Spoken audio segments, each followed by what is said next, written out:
රටට ජාතියට ණය ගෙවන්න මේ උපාධිධාරීන්ට අවස්ථාව තියෙනවද කියලා මම ඊට පස්සේ කල්පනා කරා.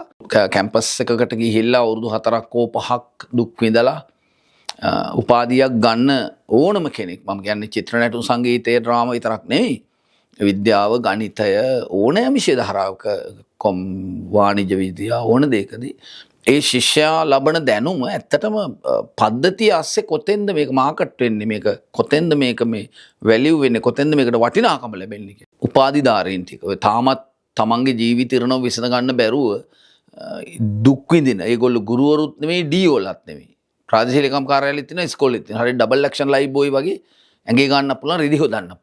ඒතර බුද්ධි පරීක්ෂණය වගේ කාරණාවලදී මේ දරුවෝ ටික ආපහු සැරයක් අතෙන්ට මෙතෙන්ට ගාල් කරලා කොටු කරලා ඒජ් ඔෆිස් වලට දාලා ඉඳ ගන්න තැනක් නැතුව හරියට නිකන් අර මන් දැක්කා එක ඒජ් ඔෆිස් එකක මේ මොකක්ද සංගීත පුරු තරගයක් වගේ එකෙක් නැගිටගෙන ඉන්නවා අනික ඉඳ ගන්න. ඒතර මේ අලුත් උපාධිධාරීන් ටික දැක්කම මට මතක් වුණේ අර ප්‍රනීත් සර්ගේ කතාවයි මේ මහ පොළොවේ යථාර්ථය කොච්චර වෙනස්ද කියලා.